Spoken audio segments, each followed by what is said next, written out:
J'ai sur ce plateau donc Madame Néné Aïssata Ba qui est la présidente de Femmes Tech et Innovantes. Bonjour Madame. Bonjour Madame. Vous allez bien? Ça va et vous? Dieu merci, en forme? Très bien. Dieu merci, alhamdoulilah. Alors, vous êtes la présidente de Femmes Tech et Innovantes, une ONG donc basée à Conakry qui vise à promouvoir l'accès des filles et des femmes aux sciences, technologies, ingénierie et mathématiques. C'est ça? Oui. Donc, on va expliquer donc aux téléspectateurs, auditeurs, auditrices que son rôle et message organisatrice active en avril 2024, sous sa direction Femmes Tech et Innovantes, a célébré la journée internationale des jeunes filles dans l'éthique à Conakry en partenariat avec Plan International Guinée. Ambassadrice du changement, elle a souligné la nécessité de renforcer les compétences numériques des jeunes filles pour qu'elles deviennent actrices du changement et du progrès. Actions concrètes, événements phares, que ce soit les panels, les défis, opportunités majeures, etc. Remise de certificats. On parle de FTI, a offert des attestations à des participants de formation intelligence artificielle. WordPress, tenu en février 2024. Donc, son impact, une initiative sous la présidence sensibilisant donc largement et mobilisant les jeunes filles et femmes à travers la Guinée, donc plaidoyer social. Elle milite pour la levée des barrières, l'accès à l'éducation, sensibilisation, etc. En résumé, Néné Aïssata Ba, à la tête de Femmes Tech Innovantes, est un leader fort dans le domaine de l'inclusion numérique féminine en Guinée. Son action considère à équiper, encourager, valoriser les jeunes filles pour qu'elles trouvent une place active dans le monde éthique, à la fois techniquement et socialement. C'est bien ça, c'est bien vous? Très bien, c'est moi. Super. Alors, dites-moi, comment a commencé votre parcours avant déjà d'embrasser, d'être présidente à la tête de Femmes Tech Innovantes? Ok. Donc, avant d'être présidente de Femmes Tech Innovantes, j'ai fait les branches technologiques à l'université. D'accord. Ce qui m'a plus poussée à créer cette ONG, c'est un constat que j'ai fait. Quittant de mon école, parce que dans mon université, on n'était pas nombreuses dans les branches numériques. Il y avait peut-être manque de motivation venant de ces femmes, manque de modèle de réussite dans ce domaine. Parce que c'est une base très, très solide que les gens négligent. Parce que moi, en tant que femme, je ne peux pas me lancer dans un domaine où je n'entends pas parler de réussite féminin. Donc, du coup, on n'était que deux dans l'université. Ah, d'accord, en tant que femme qui a embrassé les branches de la technologie, d'accord. À la première année, on était nombreuses. Voilà, mais au fur du temps, ça se diminuait. Ça se diminuait. Donc, je me suis dit, il y a vraiment un problème. Donc, à la base, c'était d'organiser un événement pour inspirer, valoriser les femmes dans ce domaine. Pour permettre vraiment aux femmes de savoir que ce domaine, ce n'est pas vraiment une barrière. C'est ça. Donc, du coup, à la base, en préparant l'événement, on s'est dit, maintenant, pourquoi ne pas mettre quelque chose en place pour un accompagnement continuel de ces femmes? D'accord. Et ça a commencé par quoi? Ça a commencé d'abord par l'événement dont vous avez parlé. Donc, parce qu'il faut savoir que Femmes Tech a été créée en septembre 2023. En septembre 2023, nous avons commencé à mettre en place commencer à avoir des partenaires pour l'événement, pour la journée internationale des jeunes filles dans l'éthique, mais sans savoir. Parce qu'il faut savoir qu'on est en Guinée, c'était la première fois, malgré que ça se passait avec le gouvernement, mais je crois que nous, on n'était pas informés. C'est ça. Voilà. Donc, du coup, on a commencé à chercher des partenaires, ça n'a pas été facile. Donc, du coup, Plan nous a accompagnés. C'est en ce moment, le directeur pays nous a parlé de cet événement qui se passe en Sierra Leone, chaque mois d'avril. Donc, c'est un événement mondial qui est organisé par les Nations Unies, chaque 4e jeudi du mois d'avril, pour mettre en lumière ces femmes qui ont osé coder, créer et innover. D'accord. Et comment ça s'est passé? Est-ce qu'aujourd'hui, vous avez pu joindre ces réseaux-là? Par exemple, la Sierra Leone, vous avez dit tout à l'heure. Oui. Oui. Est-ce que vous êtes en parfaite collaboration? Comment ça se passe? D'accord. Non. D'accord. C'est juste que vous savez qu'il y a ces femmes. Oui, il y a ces genres d'initiatives qui existent dans les autres pays, parce qu'il y a même DigiFemme en Côte d'Ivoire. D'accord. Mais pour le moment, nous ne sommes pas en contact avec eux. Voilà, parce que même côté national, ça nous fatigue un peu d'avoir les ressources qu'il nous font pour vraiment impacter comme nous le voudrions. D'accord. Et à ce jour, vous êtes combien dans la structure? À ce jour, nous sommes une vingtaine dans Femmes Tech Innovantes, mais on a un autre groupe, les pionnières de la tech. On a mis main sur plus de 200 jeunes filles et femmes dans le numérique, des étudiantes, des diplômés. Ce groupe permet vraiment à partager les opportunités, à permettre vraiment aux femmes les opportunités de formation, de travail et autres. D'accord. Femmes Tech et Innovantes. Réellement, parce que 6 mois, est-ce qu'il faut impérativement que j'appartienne d'abord à un secteur numérique avant d'adhérer ou pas? Non. Nos objectifs, ça touche plusieurs personnes. Il y a les jeunes étudiantes, les femmes qui ont osé faire les numériques. Nous avons aussi les femmes qui veulent se reconvertir. Comme vous, par exemple. Si vous voulez, on peut vous guider, être des mentors pour vous, vous montrer le chemin qu'il vous faut, vous expliquer les branches. Maintenant, c'est à vous de voir quel chemin vous allez suivre. D'accord. Voilà. C'est pourquoi il y a un groupe, les pionnières. Dans les pionnières, il y a les femmes qui sont dans l'éthique et non. D'accord. Donc, s'il y a des opportunités de formation, elles le suivent, tout ça. Et si je veux adhérer, je dois commencer par une formation ou comment ça se passe? Pour adhérer dans Femmes Tech Innovantes, il faut quand même faire les branches technologiques. Voilà, pour adhérer dans Femmes Tech. Mais pour qu'on t'aide, tu n'es pas obligé de faire les branches technologiques. C'est pourquoi je vous ai dit, il y a un groupe, les pionnières de la tech de Guinée. C'est là-bas d'abord tu vas rester, tu vas suivre des formations, on va te coacher. Ça dépend maintenant de la motivation, de l'engagement que tu vas montrer qu'on va te faire adhérer dans Femmes Tech. Parce qu'il faut savoir, c'est le groupe en fait initial pour nos activités. Donc, il faut vraiment qu'on mette des gens qui sont motivés, qui ont l'engagement de vraiment impacter. De la chose. Exactement. D'accord. Exactement. Et quelles sont les formations que vous proposez? Comme vous l'avez dit, en février, on a fait la formation en intelligence artificielle. On a fait une formation en WordPress. On a fait une autre formation en Scratch, où on a formé les tout petits, on les a initiés en programmation. Et même récemment, nous avons lancé un programme 500 femmes pour l'avenir digital, où nous voulons former 500 jeunes filles et femmes. Je sais, c'est ambitieux, mais on veut vraiment le faire dans plusieurs domaines. Il y a le design, il y a WordPress aussi, parce qu'il faut savoir, c'est très important aujourd'hui pour les femmes entrepreneurs d'avoir leur site web. Mais à chaque fois qu'il faut payer, ça devient... On ne sent pas le numérique en fait. Donc, mais si elles-mêmes, elles savent le faire, parce qu'on veut que tu n'es pas obligé de faire le numérique pour travailler dans le digital. Tu n'es pas obligé de faire 4 ans ou 3 ans à l'université. Tu peux te former. C'est ça. Tu peux te former. Donc, avec ce programme, on va former plusieurs jeunes filles et femmes dans plusieurs domaines. D'accord. Et là, plusieurs domaines, c'est un projet à venir, c'est un projet en cours ou à venir? C'est en cours. C'est en cours, d'accord. Quels sont les moyens que vous êtes mis à votre disposition pour aboutir à cela? Les moyens que nous avons mis à notre disposition, déjà, nous avons commencé d'abord à avoir des partenaires. D'accord. En centre de formation. Parce que le programme, c'est ça le gros souci. Il faut avoir des centres de formation. Et là, nous avons vraiment des gens qui veulent nous accompagner, qui veulent mettre à notre disposition les salles de formation. Donc, on a commencé déjà par ça et la communication digitale pour pouvoir toucher plus de femmes. D'accord. Et vos succès, parlez-nous de vos succès. Moi, si je parle de succès dans Femmes Tech, ce serait la première édition du Girls in ICT Days qu'on a organisé en Guinée, où nous avons rassemblé plus de 300 jeunes filles et femmes venant de... Et comment ça s'est passé? Bon, ça a été une réussite parce qu'après ça, on a vraiment eu des retours positifs. On a reçu des gens qui nous disaient, on veut faire le numérique, on veut aussi être comme vous. Justement. Donc, ça a créé un changement pour nous.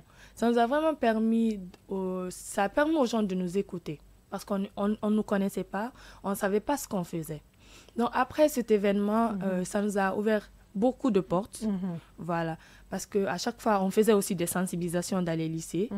Où ça aussi, c'est un grand succès parce qu'à chaque fois qu'on faisait des sensibilisations, il y a les élèves qui nous appelaient. On veut aussi faire le numérique, expliquez-nous comment s'y prendre, comment, mais dans un succès aussi large. Pour le moment, on n'a pas atteint parce qu'on a des objectifs. On veut voir des femmes vraiment dans le numérique qui excellent, qui sont dans les entreprises technologiques de haut niveau en Guinée. Et ces jeunes filles et femmes qui disent aujourd'hui, vous nous inspirez, c'était ça le but dès au début. Exactement. Oui, parce que vous disiez que vous ne trouviez pas exactement de femmes dans ce milieu qui puissent vous inspirer, inspirer les autres. Oui. Et vous pensez qu'aujourd'hui, vous êtes une inspiration pour ces jeunes filles. Oui. D'accord. Oui. Et qu'est-ce qu'elles voient en vous? Elles voient, on peut dire, le chemin pour atteindre vraiment le numérique. Parce que il y a beaucoup de filles, comme je vous l'ai dit, qui nous rappellent pour nous dire on veut faire le numérique. Nous, avant, on n'a pas eu cette chance. Il y a beaucoup de notre génération qui sont allés peut-être par les parents qui les ont dit c'est important, peut-être par curiosité comme pour moi. Je suis allée dans le numérique par curiosité parce que je voyais que les gens fuyaient. Moi, je suis restée pour voir pourquoi les gens fuyaient en fait. Donc, si on inspire ces gens, je trouve que c'est un bon début pour nous. Parce que nous, on n'a pas eu ça. Et l'objectif, c'est l'inspiration. C'est ça. Voilà. Montrer aux gens que vraiment, il y a des modèles de réussite dans ce domaine. Donc, on continue de se former, de travailler, de former à notre tour pour vraiment impacter. Et est-ce que vous avez recensé les problèmes? Pourquoi les femmes fuient ce domaine? Bon, comme je l'ai dit tantôt, ça dépend de ça. Vous savez, il y a beaucoup de gens qui disent « Moi, je ne peux pas me lancer dans quelque chose. » Il y a même les parents qui découragent. Tu as une fois vu des femmes dedans? Peu de femmes, très peu. Ils te demandent, surtout si un parent qui n'a pas vu, en fait, qui est dans un cadre très restreint, qui n'a pas vu de femmes, il ne peut pas encourager leur enfant. Si on prend, par exemple, une branche comme la banque, il y a beaucoup de parents qui poussent les enfants à faire la banque. Et pourtant, c'est pas extraordinaire. Exactement. C'est parce que les parents, ils voient, les gens sont en veste, costume, ils partent, ils et ça les plaît sans savoir réellement ce qui est derrière. Exactement. Donc, il y a le manque de modèles. Il y a le manque de modèles. C'est un grand problème. Il y a ça, il y a le manque de formation nécessaire pour les femmes. Il y a le manque de formation. Vous savez, par exemple, quand tu es femme, tu pars à une formation ou bien dans une université, tu ne vois pas tes homologues. Tu vois que tes homologues masculins, tu ne vois pas les femmes, ça te décourage. Tu te dis, je perds mon temps, je ne peux pas en fait continuer, tout ça. Et il y a aussi, elles ont peur. Elles ont peur de se lancer pour ne pas avoir le temps pour soi-même. Parce que nous, en tant que femmes d'athlétique, on entend nos amies femmes nous dire, toi, tu n'auras pas le temps pour toi-même. Vous serez toujours avec les gros sacs derrière. Petit stéréotype. Exactement, exactement, il y a ça aussi. Donc, il y a d'autres, si tu n'as pas un mental fort, tu peux vraiment pas continuer. Et je me rappelle, sans vous couper la parole, j'ai une cousine qui voulait embrasser aussi le domaine d'éthique. Il y a une tante qui lui dit non, faut pas le faire parce que ce sont des personnes toc-toc. Exactement, oui. On dit qu'on n'est pas normal. Justement, et à chaque fois, elle marche, elle fait sa tête comme ça, elle dit, ah, c'est l'ordinateur qui te fait ça. Elle dit, ah. Ça n'a rien à voir. Justement, elle passe tout son temps, parce qu'elle est passionnée de ça, elle passe tout son... Actuellement, elle n'est même pas là. Elle est en France pour voilà, ses études supérieures. C'est ça.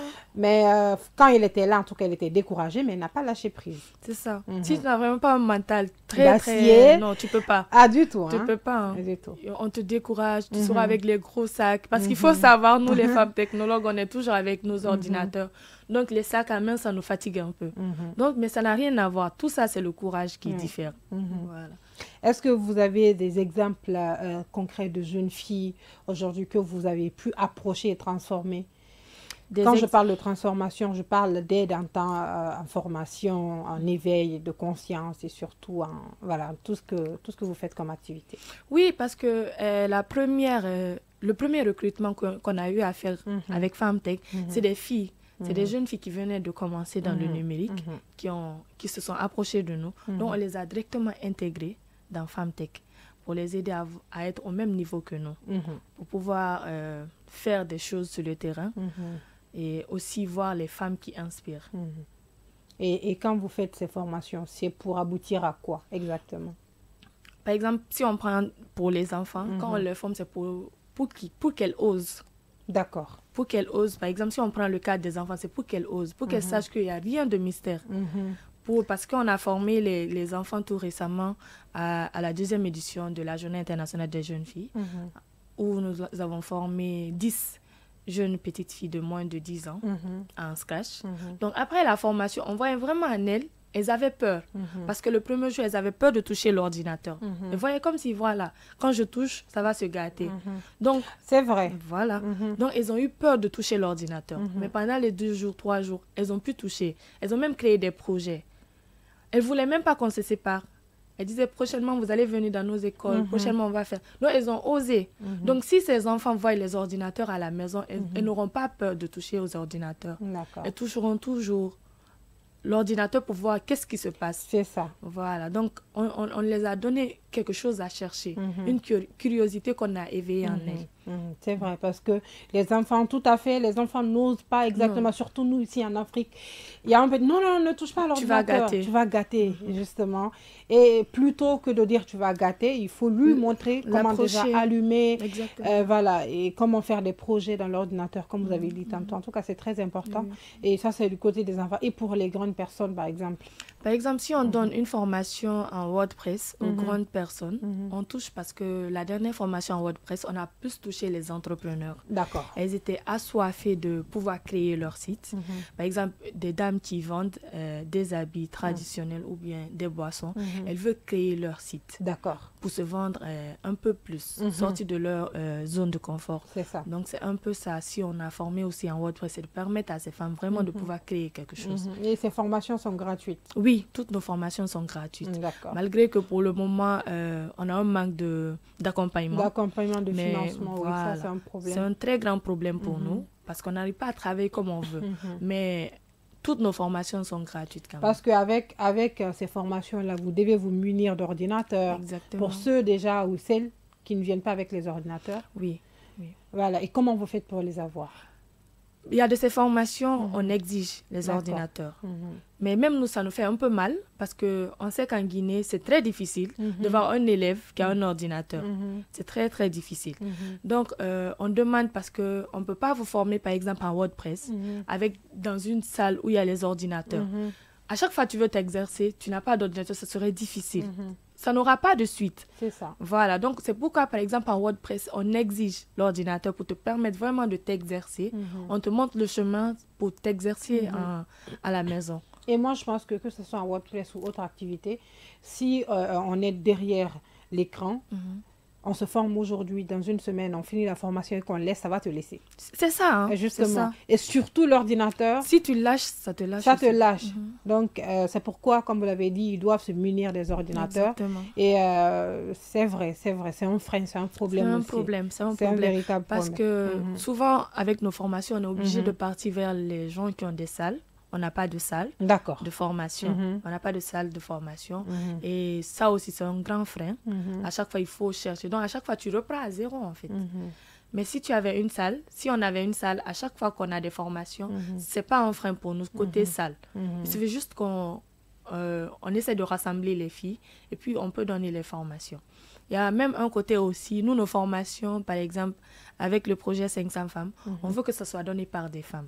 D'accord. Une manière de mettre en lumière ces jeunes filles ambitieuses, ces jeunes filles qui passent tout leur temps à travailler sur l'ordinateur, leur permettre vraiment à partager, à savoir qu'elles aussi peuvent partager leur parcours, leur expérience à ces filles. C'est ça.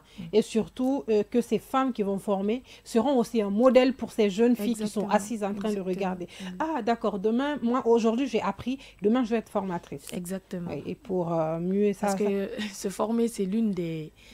C'est la meilleure manière de ne pas oublier. C'est ça, de ne pas... être autodidacte. Exactement. Oui.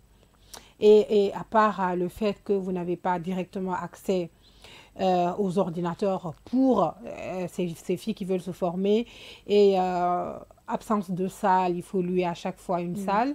Et quels sont les autres défis que vous rencontrez? Le financement aussi? Le financement aussi. Les autres défis, je crois que ça tourne autour de ça. D'accord. Ça tourne autour de ça, la salle, les financements, ça tourne autour de ça. D'accord. Donc, comment les autorités, les partenaires peuvent mieux vous accompagner dans ce combat? Parce qu'aujourd'hui, nous sommes dans un monde où les jeunes accompagnent beaucoup.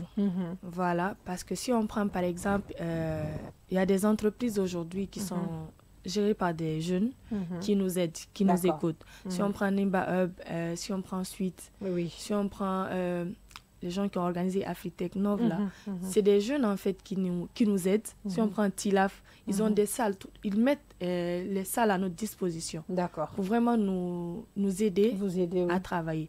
Donc si c'est un frein, Parce que des fois, on a besoin des salles équipées, des salles de formation équipées. On a ce frein. Financièrement aussi, on n'en a pas. On n'a pas d'accompagnement financièrement. Ça nous freine beaucoup. Parce que lors des formations, vous aurez besoin des matériaux. Forcément. Voilà, pour pouvoir travailler. Donc, ça tourne autour de ça. Voilà. Et ça, ce sont vos besoins. Comment vous voulez qu'il vous aide, que l'État vous aide réellement? Est-ce que vous avez une issue pour atteindre les hautes autorités? Une issue comment? J'ai pas compris. C'est-à-dire un chemin. Est-ce que vous avez entamé déjà un programme voilà, que vous puissiez leur soumettre? Oui, comme le programme 500 femmes pour l'avenir digital. Bon, nous avons prévu même le lancement au mois de juillet. D'accord. Donc, c'est un programme, nous avons déposé des courriers. Donc, jusque-là, on attend un retour venant d'eux, parce qu'on a déposé pas mal de lieux, les courriers avec explicatif du projet. Donc, on continue toujours à déposer, à toquer à des portes, à un peu appeler avec nos contacts que nous avons, mais c'est toujours pas comme ça. D'accord. Voilà. Et espérant que ça s'améliore, hein, parce qu'on dit qu'en Guinée, il faut le bras long, et espérant que ça s'améliore, surtout. Alors, ça, c'est vos difficultés, on en a parlé tout à l'heure là. Qu'est-ce que vous aimez dans ce que vous faites? Ce que j'aime, moi, de façon personnellement, ce que j'aime, c'est quand on m'écoute. D'accord. Quand je partage le peu d'expérience que j'ai, quand je partage, quand je parle et que je vois qu'il y a ces jeunes filles qui veulent vraiment, qui sont là à m'écouter, qui veulent plus tard faire comme moi, ça me donne plus de force, de continuer sur ce que je suis. Je suis en train de faire. Ça me pousse à continuer, ça me pousse vraiment à me battre de plus pour donner cette même impression à ces personnes qui me suivent. D'accord. Et est-ce que, à part la Guinée, parce que je ne dirais pas qu'il n'y a pas de femmes, dans le domaine de la technologie, il y en a, mais est-ce qu'il y en a certaines qui vous ont inspiré ici ou dans le monde? Ici, oui, il y a des femmes, parce que même si on prend actuellement celle qui est ministre des télécommunications, elle inspire beaucoup. Bien sûr. En tant que femme à ce poste, elle inspire beaucoup. Il y a des femmes à Rio Tinto. Oui. Oui, il y a des femmes, en fait, elles inspirent, mais on ne les voit pas. Il faut les chercher. Il faut les chercher. Vous savez, quand tu es inspiré de quelque chose, tu cherches. Tu cherches vraiment à trouver ces personnes. Et puis moi, j'ai l'impression que les femmes qui sont dans le domaine de la technologie se cachent. Oui. Elles sont cachées le plus souvent. Donc, toi, tu vas te dire, bon, il n'y a personne. Mais c'est quand tu vas fouiller. Exactement. Mais elles ont un grand réseau. C'est quand tu vas fouiller. Par exemple, toi, tu es dans le domaine de la technologie. Moi, je veux voir réellement ces femmes qui sont dans ce domaine-là. Dès que je te contacte, tu me dis directement, oui, il y a une autre femme. Exactement. C'est là aussi. Ah, il y a un autre groupe. Oui. Donc, ça passe comme ça. Oui, il y en a. Il y a vraiment des femmes qui existent dans ce domaine. Il y en a. Parce que même nous, avec la première édition du Girls in ICT Days, pour trouver des femmes pour le panel, c'était un peu difficile pour nous parce qu'on ne savait pas. Mais on s'est rapproché des gens qui nous disaient, il y a telle femme à Rio Tinto, il y a telle femme qui est à l'entreprise, là, comme on appelle, à Ansutin. Il y a des femmes à Ansutin, il y a des femmes au ministère. En fait, il y a des femmes, mais il faut chercher. Il faut chercher ces femmes. Sinon, il y en a quand même. Et franchement, elles inspirent. Comme il y a une autre dame de Kumfabo qui fait les téléphones guinéens. Ok. Oui. Vous la connaissez? Non. Vous êtes sur LinkedIn, hein? Oui. Super. Vous pouvez rechercher, vous allez voir. Ok. En tout cas, c'est une femme qui inspire beaucoup aussi. D'accord. Oui. Donc, comment est-ce qu'une femme peut être leader dans le secteur de l'innovation et l'éthique? La formation. Parce que si on entend dire les femmes, je suis minimisée par les hommes, c'est parce que moi je dis qu'un homme qui sait que tu as la base, tu es bien formé, il ne peut pas te minimiser. Tout passe par ça, la formation. Il faut vraiment se préparer. Il faut se former, parce qu'il faut savoir, avec l'éthique, ça évolue. Donc à chaque fois, il y a une évolution. Toi, si tu te formes, pour que tu sois au même niveau que les gens. C'est ça. Mais si tu te lamentes en tant que femme, je suis femme, donc juste une petite connaissance, je pourrais m'en sortir dans l'éthique. Non, il faut se former, il faut continuer à se former. Donc moi, ça tourne autour de ça pour moi en fait. c'est la formation. La formation surtout, il faut se former en continu, ça c'est très important. D'accord. Aujourd'hui, vous êtes un modèle. On ne va pas le cacher parce que être pionnière en tout cas d'une association. Est-ce que c'est la première association en Guinée oui. Qui touche... Il y a des associations qui touchent un peu beaucoup de côtés en même temps. D'accord. Mais uniquement les femmes dans l'éthique, je crois que c'est nous. Hein.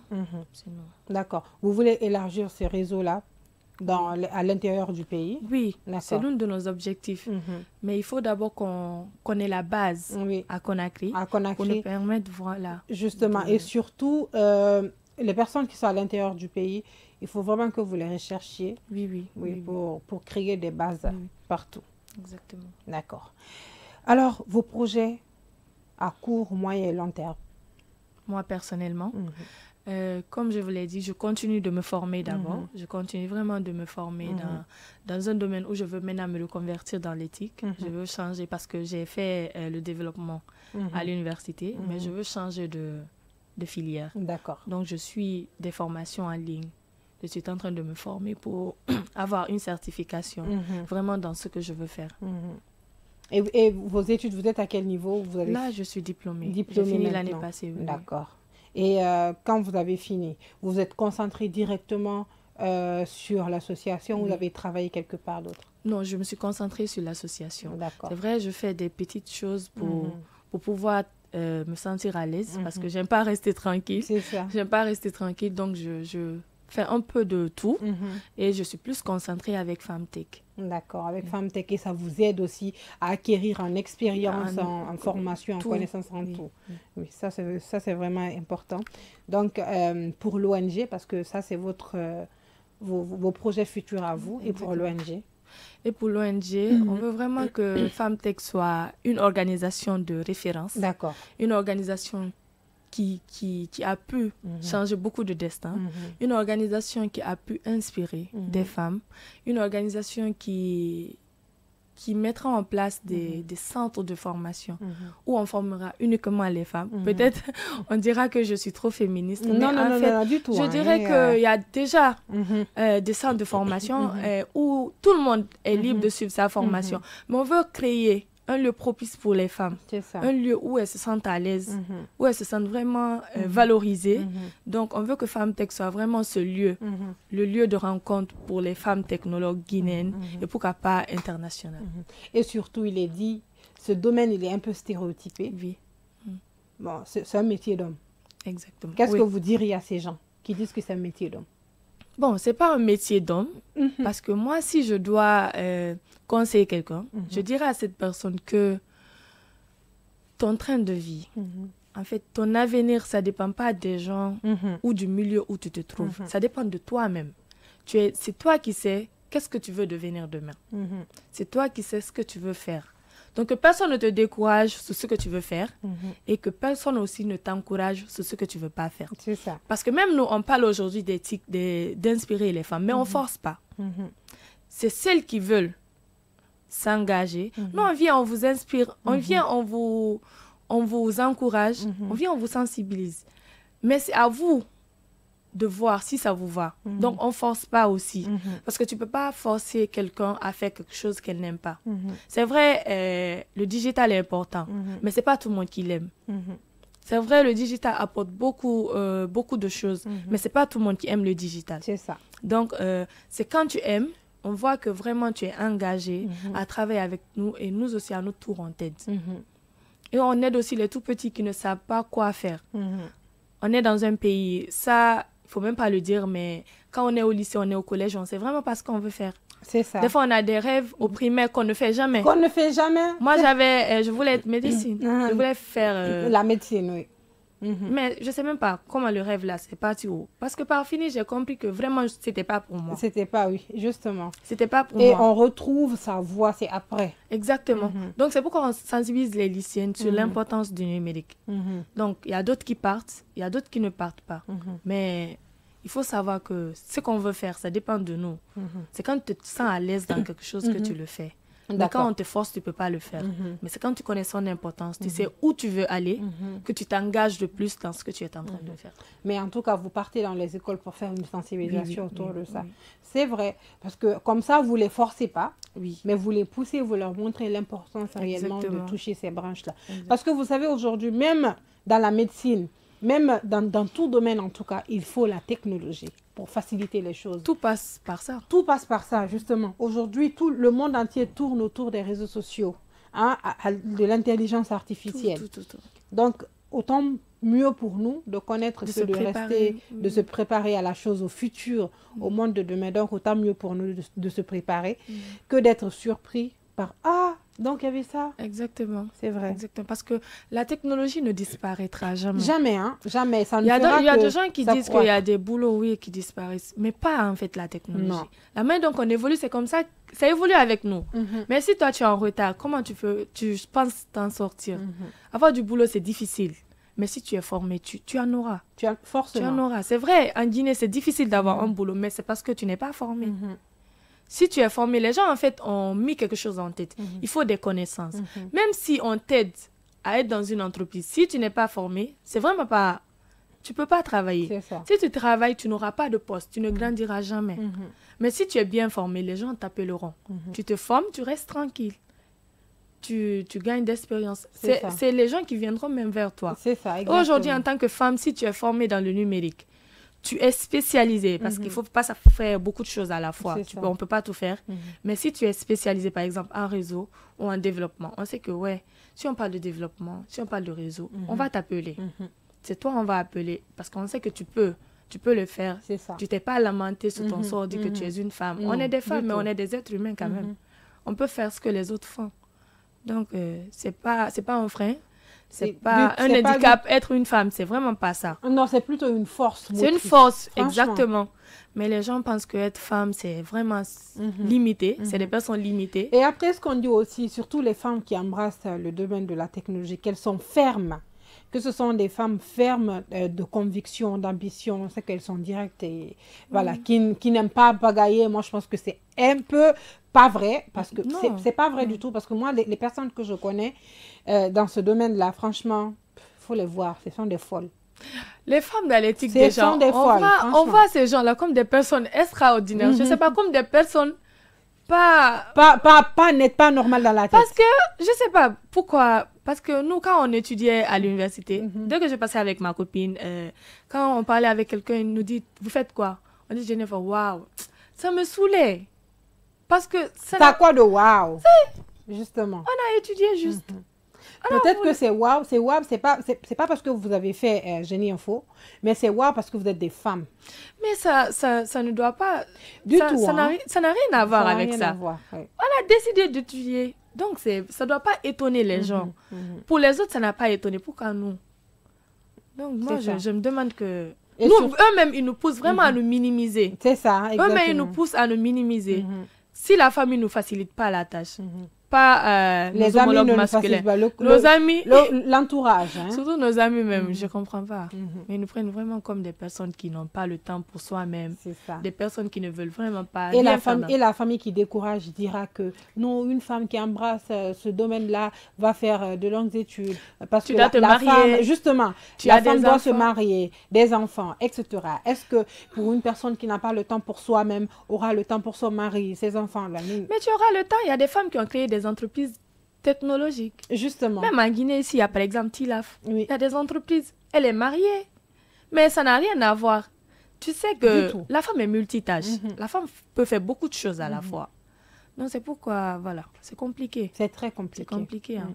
Il faut surtout briser les barrières. Parce qu'il y a même des entreprises aussi qui poussent les femmes vraiment à montrer qu'elles peuvent. C'est ça. Donc, si vraiment aussi tu n'as pas le cardio, tu ne peux pas continuer avec eux. Toi, tu sais que tu es performante, mais on te pousse vraiment à sortir ce côté dont tu n'as pas. Donc, il y a des entreprises qui minimisent la femme. Il y a de ces postes, ils te demandent, tu ne peux pas. Carrément. Carrément, ça même connaître, regarder déjà de quoi tu es capable. On te dit carrément, tu ne peux pas. Tu ne peux pas. Alors que tu peux pas, go, ça c'est pour les hommes. Ça, déjà, compliqué. Ça te décourage. Exactement. Tu te dis, qui m'a amené? Qui m'a amené à embrasser ce domaine? Mais il y a des entreprises aujourd'hui qui embauchent des femmes, qui aident les femmes vraiment. Parce qu'il faut savoir, il faut qu'ils nous aident. Oui, et surtout qui encouragent les candidatures féminines. Exactement. Justement. Il faut qu'ils encouragent. Parce qu'il y a aussi beaucoup, par exemple, si tu pars à Gamal, dans les autres universités, il y a des femmes qui sont dans les universités. Il y en a beaucoup, mais qui ne continuent pas sur ce chemin. Il y a ça aussi. Voilà, il y a le manque de trouver où se mettre pour continuer.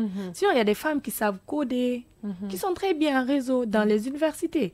Mais en certain moment, tu ne les retrouves vraiment pas. Tu ne sais pas, elles sont passées où. Soit elles sont secrétaires, assistantes, mais elles ne continuent pas sur le chemin. Ça aussi, c'est quoi? Ça aussi, c'est un problème qu'on veut vraiment résoudre. C'est pourquoi avec Femmes Tech Innovantes, on fait de l'insertion professionnelle. On essaye d'avoir des partenaires dans les entreprises technologiques pour envoyer les femmes en stage.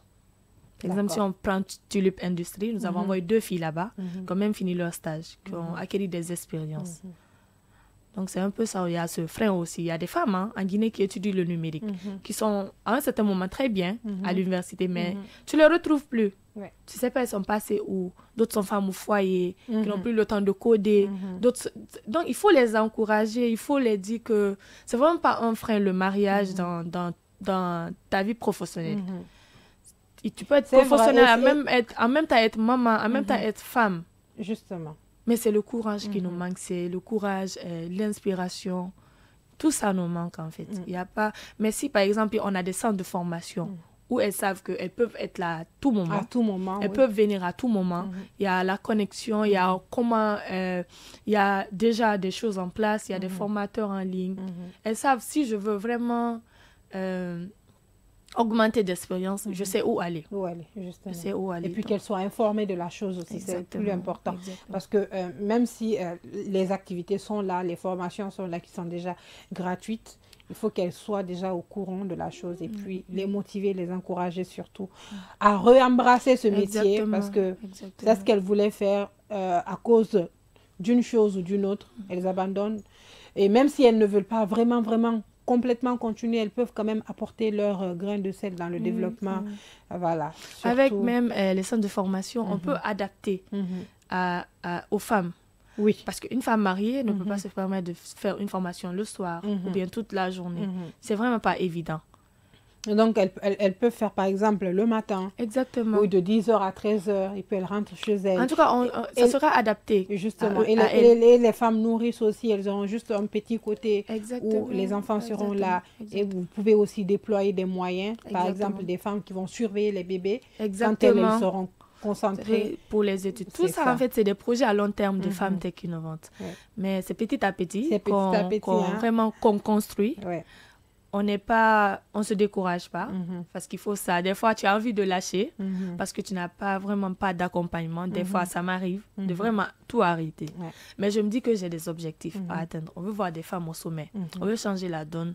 On veut changer vraiment cette perspective des gens sur les femmes. Donc, ça doit commencer par là d'abord. Il faut se battre pour que d'autres en bénéficient. C'est ça. Que diriez-vous vous avez créé déjà Femmes Tech en quelle année? En 2023, en septembre 2023. Que diriez-vous à Aïssa Taba de 2022, avant même de créer Femmes Tech? De 2022, avant de créer Femmes Tech, bon, je faisais des petites choses, comme j'étais hôtesse événementielle. Je mélangeais les cours avec les formations. Je créais mon réseau. Je rentrais entre les gens. J'étais aussi la chargée des affaires sociales du Collège des étudiants des universités privées de Guinée. D'accord. Donc, je dirais que j'étais quelqu'un, mais qui ne savait pas quoi faire. Parce que je suis quelqu'un, j'aime aider les femmes. Quand une femme a des problèmes, ça me fait pitié. Ça me fait vraiment pitié. Je ne sais pas, mais... Je ne sais pas parce que je suis femme, mais quand je vois une femme dans une difficulté... Vous êtes être humain. Très. Les femmes vraiment me font pitié. Moi-même, je me fais pitié. Donc, quand je vois quelqu'un souffrir, quelqu'un qui se bat et c'est la société qui fait qu'on se fait pitié nous-mêmes. Exactement. Moi, la femme me fait vraiment pitié. Donc, je me sentais... Je suis jamais rentrée dans une ONG féministe, mais je me sentais déjà féministe. Je me suis toujours sentie féministe parce que j'ai toujours voulu aider. Mais je n'avais pas le chemin. Je n'avais vraiment pas le chemin, je n'avais pas trouvé un problème à résoudre. Et là, en 2023, j'ai trouvé ce problème. Et j'ai trouvé que c'est un grand problème. J'ai essayé de rassembler les points, de voir vraiment par où commencer. Donc, c'est un peu ça. Mais en 2022, je me sentais vraiment comme une personne, à un certain moment, qui ne savait pas où elle partait. C'est ça. C'est ça. Mais heureusement que vous avez pu trouver votre chemin. Oui. Et il est bien tracé. Oui. Ça, c'est bien. Parce qu'avec le numérique, je ne sais même pas qu'est-ce qui m'a poussé à faire génie informatique. Je n'ai pas été inspirée. D'accord. Non. Mais la curiosité. Exactement. Je suis partie avec maman pour m'inscrire en licence 1. Dès que j'ai vu la branche était là, c'était la plus chère. Ça m'a tiqué. Et aussi, j'ai vu qu'il n'y avait pas de gens inscrits. Ah, d'accord. Non. En fait, tout le monde qui venait, banque, gestion, ressources humaines, ça tournait autour de ça. Ressources humaines, parce que j'étais avec des copines. On est parti. Ressources humaines, gestion. Ressources humaines, gestion. J'ai dit, mais c'est quoi ça? Après, j'ai vu génie informatique. Ça m'a tiqué. J'étais avec une amie. Elle aussi, elle s'est inscrite. Elle, je crois, elle savait. Elle était venue s'inscrire dans ça. Donc, je me suis inscrite. J'ai commencé à faire des recherches sur la branche. Mais j'étais vraiment dans le déni. Je ne savais pas c'est quoi. Je n'ai jamais suivi. C'est vrai, j'ai fait d'informatique de base, Word, Excel, PowerPoint au lycée. J'avais fait ça. Mais je me disais, l'informatique, ça tournait autour de ça. Word, Excel, PowerPoint. Et c'est tout. C'était tout pour moi. Donc, j'étais vraiment dans le déni. Toute la première licence, je ne savais pas, en fait. Malgré que je m'efforçais à faire des recherches, mais là, j'ai commencé à m'approcher aux gens. J'ai commencé vraiment à comprendre. Et ça ne m'encourageait pas, en fait, le fait que les gens lâchaient. Ça ne m'encourageait pas. Et vous étiez combien en début d'année? En début d'année, dans la salle, on faisait un truc de dizaine, hein? Une dizaine de personnes. Parce que c'était une université où il n'y avait pas beaucoup de gens. Mais en fait, on s'est retrouvé 4 personnes. 2 filles, 2 garçons. Et finalement, vous avez été 4 à terminer. À 4 à terminer. Même les 4 là, on a fini à 3. Parce qu'une autre personne avait voyagé. On avait fini à 3. Donc, je me disais, mais qu'est-ce qui ne va pas? Qu'est-ce qui ne va pas? On voyait les hommes des autres écoles qui étaient vraiment investis. Parce qu'on partait dans les autres écoles. Par exemple, moi, comme j'étais dans le milieu des étudiants, donc on partait dans les autres écoles. Je voyais des gens investis. Et moi, je n'étais pas investie comme ça. Moi, je n'étais pas du genre en licence à coder, à rechercher. Non, non, non. J'étais dans le déni. Ça m'a beaucoup fatiguée. Et je me dis aussi, c'est même un retard pour moi. Mais je commence à vraiment avoir le chemin et à s'adapter. Exactement, parce que je m'y mets. D'accord.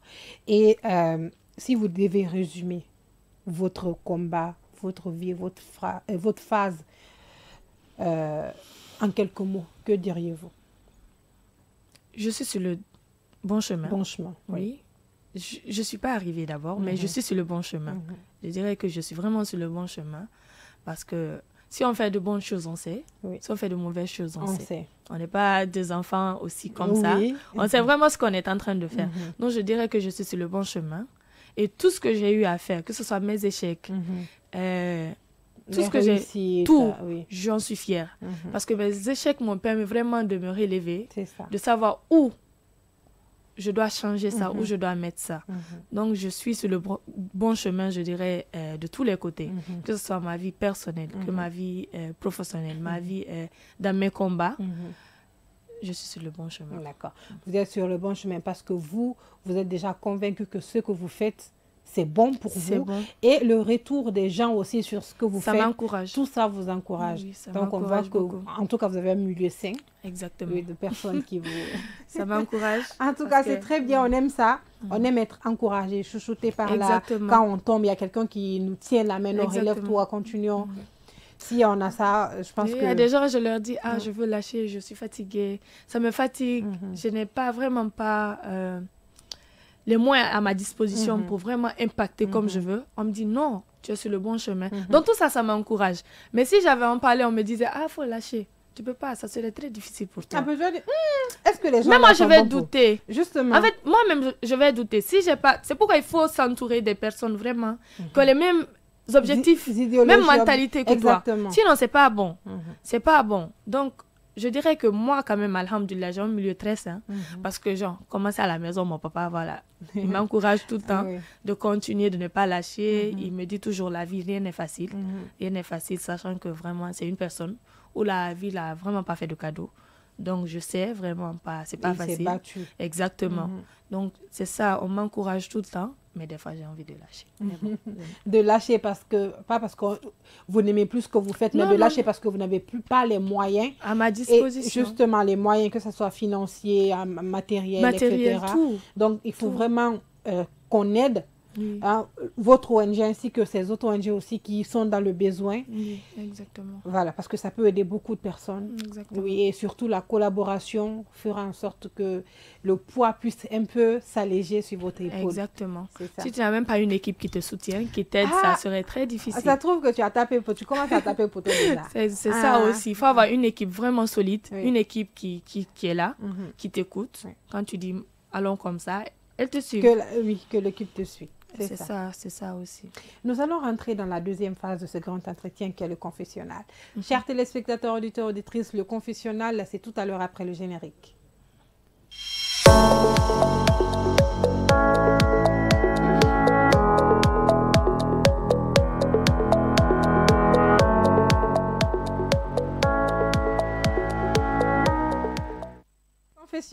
C'est des questions particulières pour mon invité du jour. Elle dit qu'elle n'était pas au courant. C'est comme ça, c'est la surprise sur ce plateau-là.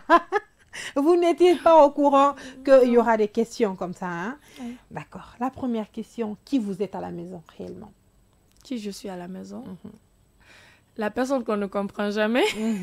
On me dit que je veux toujours faire l'inverse de ce qui est normal.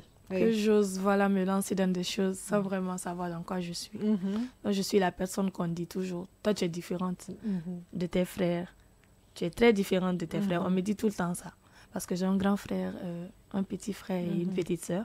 On me dit que je suis différente d'eux. Donc je suis la personne différente des autres à la maison. D'accord. Et vous leur direz que vous avez peut-être un quotient intellectuel plus élevé ou plus large? Oui, parce qu'il y a des enfants comme ça, il ne faut pas confondre. Il y a beaucoup, même pas dans votre cas, il y a ces petits-enfants qui ne réfléchissent pas de la même manière que les autres. Exactement. Et quand les autres sont en train de parler, ils se taisent parce qu'ils ne se voient pas en ces personnes-là. Et c'est parce que ces enfants-là ont la capacité mentale qui se reproduit 2 fois plus vite que les autres. Oui. Justement, donc ça fait que je sais de quoi je parle. Donc, ça fait que, franchement, quand on parle, la personne ne se retrouve pas forcément parce que la personne a dépassé ce stade, malgré qu'il est jeune. Exactement. Voilà. Exactement. Donc, c'est un peu ça. C'est ma routine. Je sais de quoi je parle. Donc, c'était quoi votre rêve d'enfant? Vous avez dit tout à l'heure être médecin. Gynécologue. Gynécologue. Comme je vous ai dit, j'aime aider les femmes. Vous êtes bien gynécologue maintenant. J'aime tellement aider les femmes. Oui. Voilà, je voyais leur souffrance depuis petite. Donc, je me dis, pourquoi ne pas faire quelque chose pour aider ces femmes? Donc, je dirais que je suis sur la voie de ce que je veux faire. Aider les femmes. Malgré que ce n'est pas dans la médecine, mais je suis en train d'aider. Ça, c'est bien. Mais bon, Dieu a ses plans. C'est ça. Oui. L'homme propose, Dieu dispose. Et il a bien disposé pour vous parce qu'aujourd'hui, vous êtes dans le domaine de la technologie. C'est pas petit, c'est très grand, bien sûr. Et peut-être que les miracles que vous allez opérer ici, ça sera plus que quand vous si toutefois vous avez embrassé le domaine de la médecine. C'est quoi votre plus grande peur aujourd'hui? Ma plus grande peur? Oui. J'y pense beaucoup, mais c'est ma plus grande peur. C'est quoi votre plus grande peur? Vous avez peur de quoi? Perdre quelque chose? Oui. Perdre votre conviction? Côté ce que je folle? Non. Folle de quoi? Folle de... Voilà, on mélange tout dans la tête. Pas folle, comme vous le savez. Ma plus grande peur. Souvent, j'y pense. J'y pense beaucoup. Et vous vous dites, est-ce qu'il y en a? Il y en a. Il y en a, par exemple, si on prend dans le cadre, parce qu'il y a beaucoup de... Oui, je vous écoute. Voilà, si on prend dans le cadre familial, la perte, par exemple, des parents. Si on prend dans le cadre de l'ONG, c'est perdre mon temps. D'accord. à construire quelque chose des années et voir que cette chose vraiment n'aboutit pas. Exactement. Qui est en train de mourir. C'est une grande peur parce que je me dis, quel que soit P2X, je me suis déjà lancée. Donc, je dois aller au bout. Je dois aller vraiment au bout.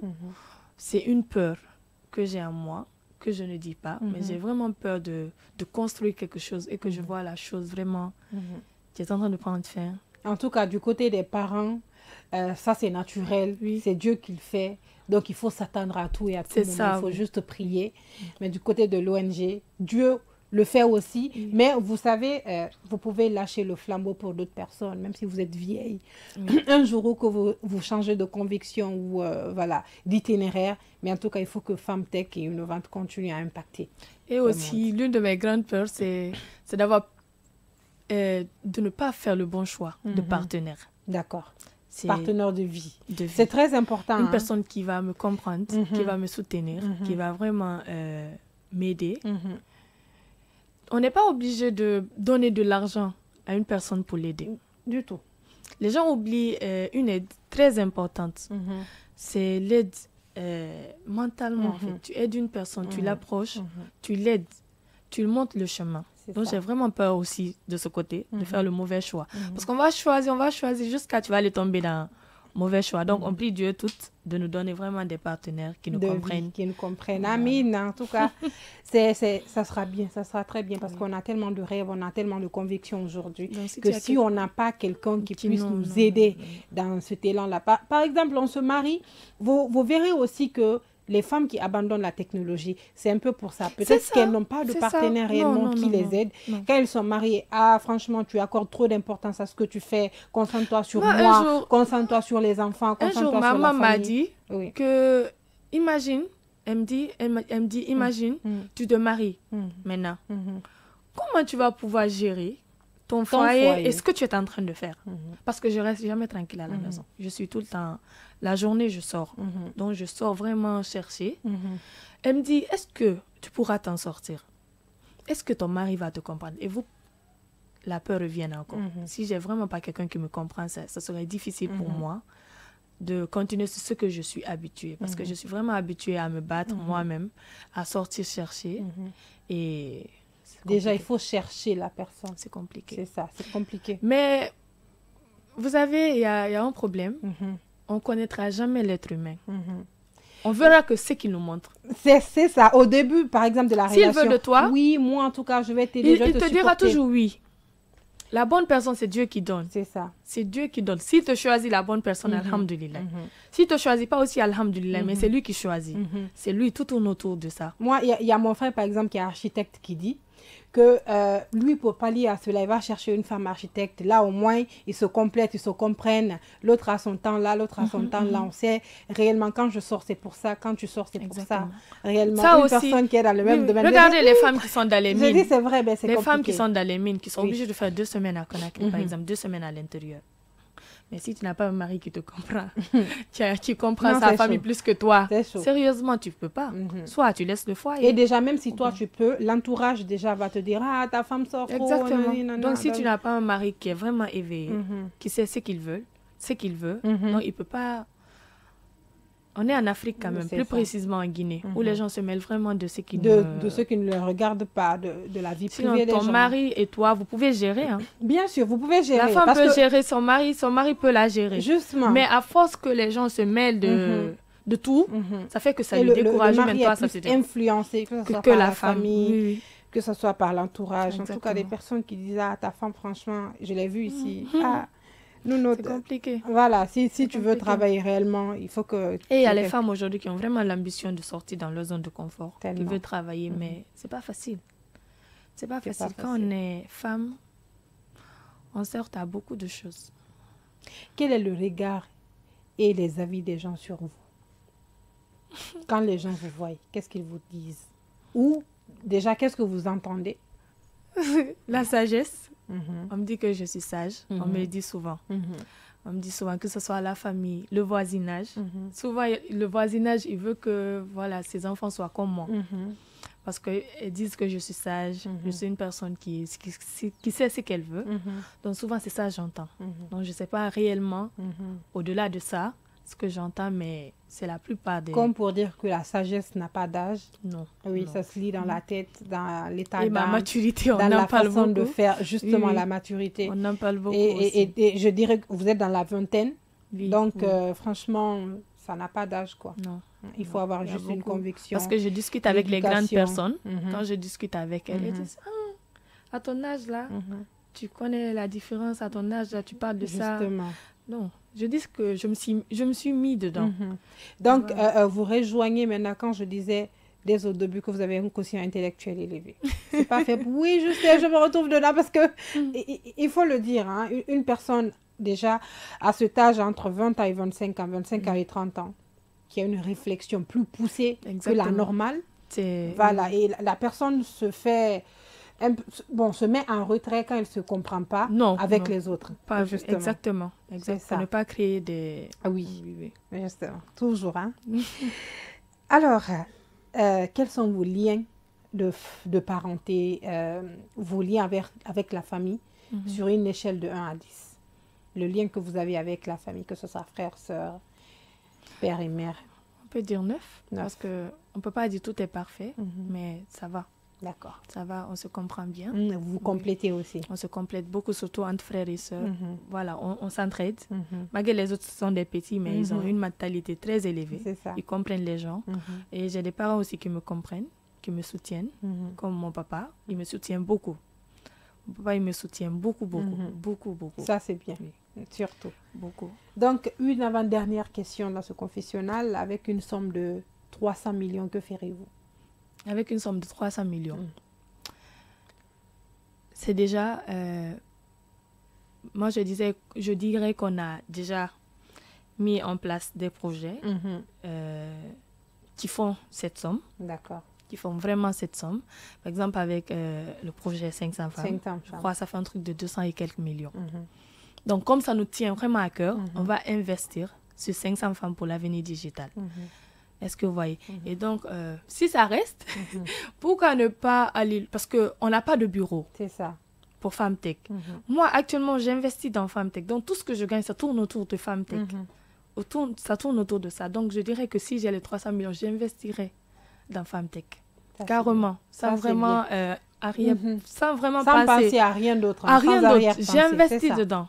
À fond, et on part avec quoi? C'est ça. Regardez la caméra qui est juste là. Et dites à tous nos téléspectateurs, auditeurs et auditrices, si vous avez été sincère avec nous dans ce confessionnal. Oui, j'ai été sincère avec vous. Super. Notre invité de jour a été sincère avec vous dans ce confessionnal. En tout cas, on part pour la phase finale pour des mots de la fin. À tout à l'heure.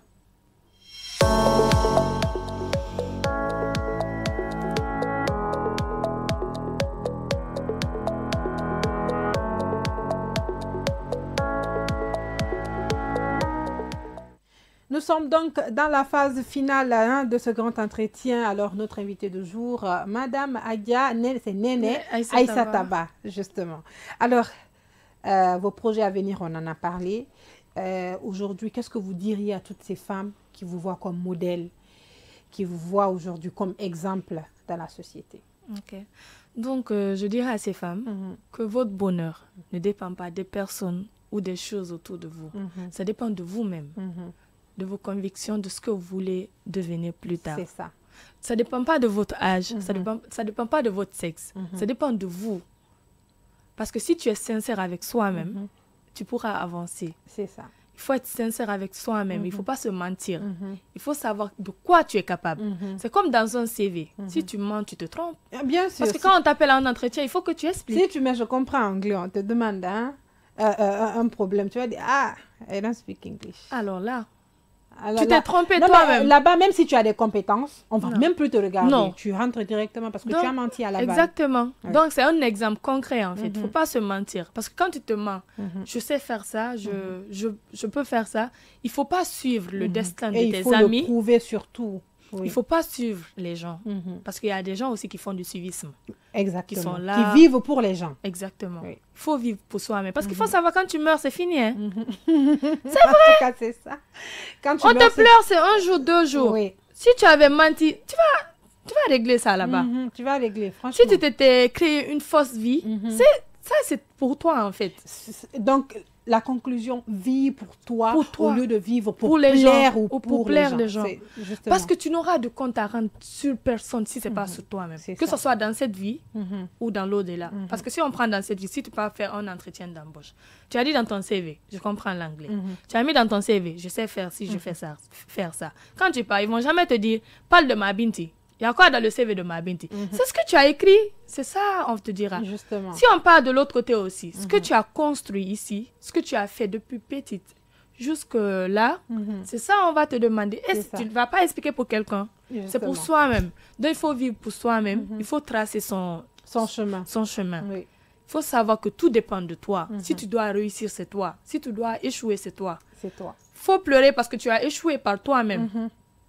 Il ne faut pas pleurer parce que voilà, j'ai suivi telle personne. La personne est tombée, toi aussi tu vas tomber. Directement, parce que tu l'as fait pour plaire aux gens. Exactement. Justement. Donc, quand la chose qui te tient un peu te lâche, c'est fini. Tu ne peux plus te relever. Mais si c'est pour toi-même, tu es là, tu te bats, tu sais ce que tu es en train de faire, tu ne te mens pas. Même si tu tombes, tu vas te relever. C'est ça. Tu vas te relever. On voit beaucoup de gens qui tombent, qui ne se relèvent plus parce qu'ils n'ont pas été sincères dès le début. C'est ça. Parce qu'ils n'ont pas, dès le début... montrer une phase qu'elles ont. Elles ont toujours voulu être parfaites. On ne peut pas être parfaite. C'est mieux que les gens te critiquent dans le bon sens qu'ils te félicitent dans le mauvais sens. C'est ça. Donc, c'est ça que je dirais aux gens parce que moi, j'aime les personnes sincères. Et les gens sont censés savoir que la sincérité, ça se sent. Ça se sent et dans la parole. Ça se sent dans les actes. Je ne sais pas pour les autres pourquoi ils ne ressentent, moi, quand une personne, quand je t'entends parler, quand tu es sincère, je sens... Et au téléphone, moi, je tire surtout des conclusions orales. Tout. Quand j'entends quelqu'un au téléphone, après, je dis à ma maman, la personne est sincère. Mais comment tu le sais? Tu l'as même pas vu. Je dis, elle est sincère. Mais je dirais ça aussi, c'est à force de te frotter avec les gens. Justement. À force d'être trop avec les gens. Tu connais les catégories de personnes qui sont là. C'est ça. Comme moi, par exemple, depuis à l'âge de 18 ans, j'ai commencé à rentrer entre les gens. J'ai commencé à m'investir. Je travaillais partout, par là. J'étais avec les gens. Donc, je connais. Je suis une petite fille, mais je connais les gens. C'est ça. Je connais beaucoup. Je sais pas, mais quand je vois quelqu'un, je sais pas. C'est ça. La première impression que j'ai d'une personne, ça serait toujours ça. C'est ça. Et la personne me montrera toujours ça encore. C'est ça. En tout cas, on espère que ces conseils vous ont plu et surtout vous ont été bénéfiques. On se retrouve demain, donc on est pris par le temps. Il est 9h passé de 33 minutes dans ce studio. En tout cas, merci à vous. Merci et surtout de reprendre présente à notre appel. Franchement, on est ravis, toute l'équipe de Kadi FM. On remercie donc la technique. On se retrouve demain. Demain, c'est vendredi, fin de semaine. Je sais que ça vous arrange tous, en tout cas ceux qui ne travaillent pas le week-end. Voilà, au revoir et puis on se retrouve demain.